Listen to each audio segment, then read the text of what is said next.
नमस्कार आप सभी को आपके ही अपने प्यारे से YouTube चैनल VR एजुकेशन के ऊपर में आप सबों का बहुत बहुत स्वागत है। और आशा और उम्मीद करता हूं कि आप सब एकदम स्वस्थ होंगे, मस्त होंगे और आप अपनी तैयारी में एकदम व्यस्त होंगे। तो आप संगीत के किसी भी एग्जाम की तैयारी करें, क्लास 12 के बच्चों से लेकर के आप बीपीएससी टीआरई की तैयारी कर रहे हैं या फिर स्टेट पेपर 1 यानी 19 या फिर पेपर 2 11 12 की तैयारी कर रहे हैं या फिर यूपी टीजीटी हो या फिर आप एमपी में वर्ग 2 या वर्ग 3 की तैयारी कर रहे हैं, साथ साथ केबीएस हो या फिर ये एनबीएस हो या फिर ईएमआरएस हो, भारत में संगीत के किसी भी आप शिक्षक भर्ती की तैयारी कर रहे हैं, आपके लिए जो क्लास है काफी हेल्पफुल होगा। आपको बहुत सारे प्रश्न सीधा का सीधा आपके एग्जाम में देखने के लिए मिलेगा। तो चलिए कमर कस लीजिए क्लास 12 के विद्यार्थियों से लेकर करके और संगीत शिक्षक भर्ती के विद्यार्थियों के लिए। आज के पहला प्रश्न आपके सामने है कि गायन में तोड़ा कहलाता है। फटाफट से बताएंगे कि क्या ऑप्शन सही होगा, क्या आलाप होगा, तान होगा, वर्ण होगा या फिर एक से अधिक आपको सही दिख रहा है। तो गायन में जो तोड़ा होता है वो आपका तान में होगा, तो ये आपका बी ऑप्शन यहाँ पे सही हो जाएगा। तो अगले स्लाइड में अगले क्वेश्चन के ऊपर में देखते हैं। तो ये रहा आपके सामने नेक्स्ट क्वेश्चन। प्रश्न है आपके कि ध्रुवा गीत का उल्लेख किस ग्रंथ में मिलता है। काफी अच्छे प्रश्न जो है एकदम सिलेक्टेड आपको प्रश्न लेकर के आए हैं जो सीधा एग्जाम में दिखने के लिए आपको मिलेगा। आपके सामने 4 ऑप्शन है, फटाफट से बताएंगे। नाट्यशास्त्र होगा, बृहदेशी होगा या फिर नारदीय शिक्षा होगा, संगीत मकरंद होगा। भाई ध्रुवा गीत का उल्लेख किस ग्रंथ में मिलता है, फटाफट से करेंगे। तो ध्रुवा गीत का उल्लेख जो है वो नाट्य शास्त्र में मिलता है। कमेंट करके ये आपको बताने हैं कि नाट्य शास्त्र में कौन से अध्याय में ध्रुवा गीतों की चर्चा जो है वो की गई है, फटाफट से आप लोग कमेंट करके बताएंगे। तो एकदम टॉप 10 क्वेश्चन यानी एकदम इंपॉर्टेंट वाला जो क्वेश्चन होता है टॉप किस्म का, केवल उसी तरह का प्रश्न जो है वो आपको कराई जा रही है। ठीक है, अगले सवाल है आपके सामने कि संगीत रत्नाकर में निबद्ध की संज्ञाएं कौन सी बताई गई है। ध्रुपद ख्याल या फिर ध्रुपद ख्याल ठुमरी, प्रबंध वस्तु या फिर रूप नहीं रूपक, ठीक है, इसके अलावा तेन या फिर पाठ। फटाफट से एक सही जवाब जो है वो आपको कमेंट बॉक्स में करना है। और नए बच्चों के लिए बता दें कि जो चाहते हैं कि थ्योरी का क्लास एकदम बिल्कुल 0 से हीरो यानी शून्य से शिखर तक अगर करें, ताकि एक बार क्लास करने के बाद आप इनमें से कोई एग्जाम में बैठते हैं, अलग से कोई आपको बैच लेने की आवश्यकता कहीं नहीं होगी। जहां आपको 1000, 2000, 1499, 1599 या फिर अलग अलग प्राइसेस में आपको 1000 रुपीज से ऊपर में मिलते हैं, वहां हमारे यहाँ मात्र और मात्र 499 रुपया में संगीत के 0 से हीरो वाला जो आपका कंप्लीट बैच है वो आपको वहां पे दी जा रही है। तो कंप्लीट गाइडेंस आपको मिलेगा, कंप्लीट आपका सिलेबस कंप्लीट मिलेगा, कंप्लीट आपका टॉप क्लास का नोट्स जो है वो सब के सब इसी में मिलने वाले, केवल और केवल 499 रुपया में। और आपको इस नंबर पे संपर्क करना, नंबर यहाँ पे आपको दिख रहा है, एक बार बोल भी दे रहे हैं 8825376551।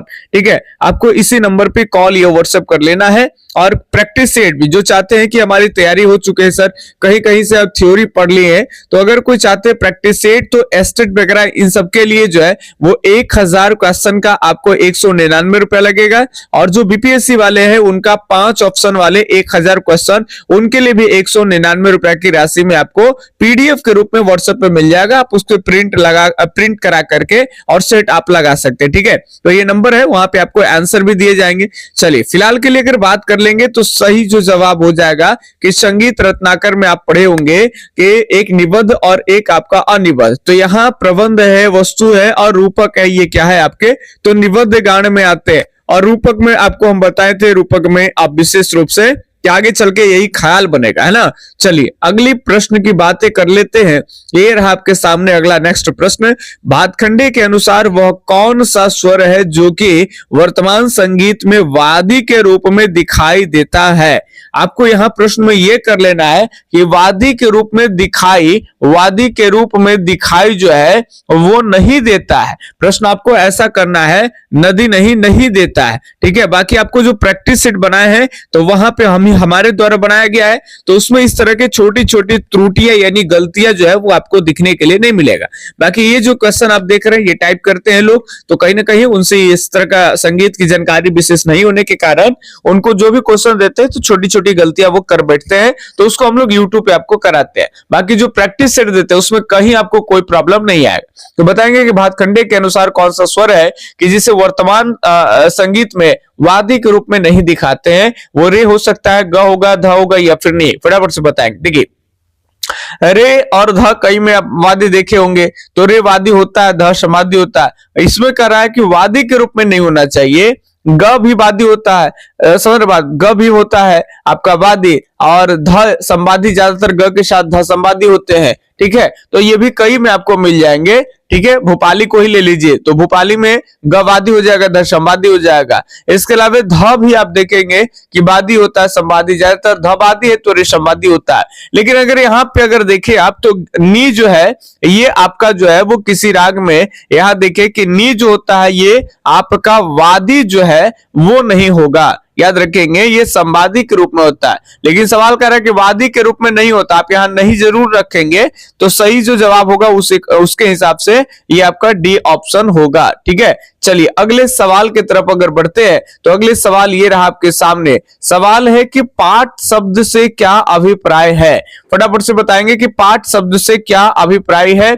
क्या ऑप्शन आपके सामने है कि तंतु वाद्यों में झाला, या फिर गायन में लयकारी, या गायन में सरगम प्रकार, या फिर आपका वाद्य के अक्षर समूह। फटाफट से बताएंगे क्या हो जाएगा।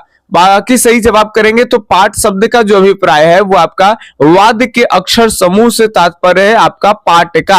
अगले सवाल की तरफ अगर बढ़ते हैं गुरु, तो ये रहा आपके सामने प्यारा सा प्रश्न।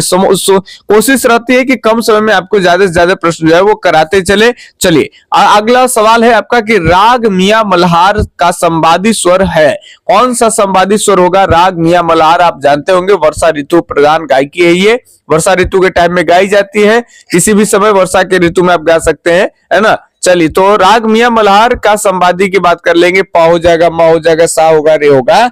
तो इसका वादी जो होता है वो आपका श होता है, और संवादी की बात कर लेंगे तो प होगा। तो फिलहाल के लिए यहाँ प्रश्न क्या है, तो संवादी है, तो सही जवाब क्या हो जाएगा आपका प ऑप्शन। ठीक है, तो ये आपका सही जवाब ए ऑप्शन हो जाएगा। नेक्स्ट क्वेश्चन की बात करते हैं, तो नेक्स्ट क्वेश्चन ये रहा आपके सामने भाई। पुनरावृत्ति के अतिरिक्त मतलब अलावे भरत भाष्य में, ये किताब का नाम है ग्रंथ भरत भाष्य में, अलंकारों की संख्या कितनी बताई गई है। फटाफट से बताएंगे कि कौन से ऑप्शन जो हो जाएगा वो सही हो जाएगा यहाँ पे। तो बताएंगे कि भारत भाष्य में अलंकारों की संख्या जो है वो 33 हो जाएंगे। सही जवाब सी ऑप्शन। ठीक है, इस तरह के सवाल बहुत सारे जो है जब आपको थ्योरी पढ़ाई जा रही है, तो सारे ग्रंथ एक साथ, और किस ग्रंथकार में ने कितने अलंकार माने हैं ये सब आपको एक साथ, तो कितने अलंकार माने हैं, कितने विकृत स्वर माने हैं, सब एक साथ वहां पे चीजें आपको पढ़ाई जा रही है। और कोशिश किया जा रहा है, बीच बीच में ट्रिक भी दिया जा रहा है, ताकि आपको लंबे समय तक चीजें याद रहे। क्योंकि डेटा तो पढ़ा करके छोड़ देने वाले बहुत सारे लोग हैं, लेकिन हमारे यहाँ स्पेशल यही मिलेगा कि इसमें जो आपको थ्योरी का क्लास है वो ज्यादातर ट्रिकली रहेगा। मतलब एक बार एकदम सुन लेने के बाद लंबे समय तक के लिए सेट हो जाएगा आपके मन मस्तिष्क में। अगले सवाल है कि पंडित रामाशिष जो है, रामाशिष, इसको रामाशिष बोलते हैं, पाठक जाने जाते हैं किसके लिए? तबला वादन हेतु, पखावज वादन हेतु, या फिर दोनों, या फिर इनमें से कोई नहीं। फटाफट से बताएंगे कि कौन सा ऑप्शन जो होगा सही हो जाएगा। बाकी अगर पंडित रामाशिष पाठक की बात लेंगे, तो आप सब जानते हो कि रामाशिष पाठक जो होते हैं ये आपके दरभंगा घराने के कलाकार है। जाने माने पखावज वादक दरभंगा घराने के कलाकार के रूप में जाने जाते हैं, जिनका नाम जो है वो रामाशिष पाठक है ना। चलिए तो यहां पे अगर बातें, तो उनकी पहचान भले ही पखावज वादन से, कई जगह पे आप पिक्चर वगैरह कुछ भी खोजेंगे तो उनको वीडियोस वगैरह अगर पिक्चर मिलते हैं तो ज्यादातर वो पखावन का ही वादन करते हैं। लेकिन पखावज के वादन के साथ साथ वो तबले वादन में भी निपुण व्यक्ति है। ठीक है, चूंकि वो कहीं ना कहीं संगीत में बहुत सारी चीजों की जानकारी रखा करते हैं। तो यहाँ फिलहाल तबला और पखावज दोनों होगा, तो सही जो जवाब होगा वो आपका सी ऑप्शन, यानी दोनों सही है। अगर वीडियो को लाइक नहीं किए तो आप क्लास को जरूर लाइक कर दीजिए। ठीक है, ये सीरीज आपके लिए बहुत मेहनत और मशक्कत से लाई जाती है वीआर एजुकेशन के इस प्लेटफॉर्म पे।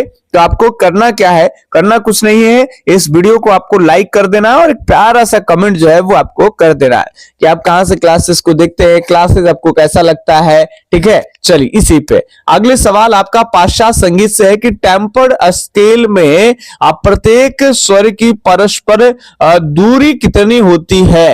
वो 20 से 60 होते, 10 60 45 होगा या फिर 25 होगा? फटाफट से बताएंगे। तो टेम्पर्ड स्केल की बात चल रही, बाकी यहाँ पे सही जवाब होगा डी ऑप्शन। नेक्स्ट क्वेश्चन और आज का लास्ट प्रश्न है, तो एकदम टॉप क्वेश्चन आपको करा रहे, 10 ही क्वेश्चन होंगे। ठीक है, अंतर गंधार व काकली निषाद से युक्त मूर्छना को कहते हैं। तो अंतर गंधार और काकली निषाद से युक्त यानी दोनों शामिल है तो उसे साधारणी क्रिता कहते हैं। ठीक है, केवल सकाकली की बात कर लेंगे तो इसमें काकली निषाद होता है।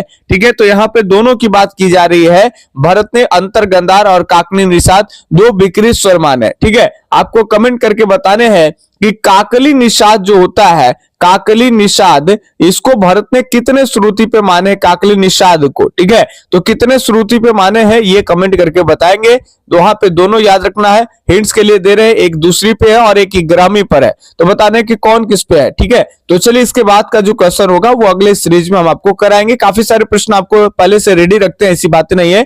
तो क्लास को लाइक करिए और अगले सीरीज में आप मिलेंगे और अपना स्कोर आपको 10 क्वेश्चन में से कितने सही प्रश्न हुए वो आपको कमेंट करके जरूर आपको अपना स्कोर बताने हैं। तब तक के लिए धन्यवाद, जय हिंद, अल्लाह हाफिज, आपका दिन शुभ हो, राधे राधे।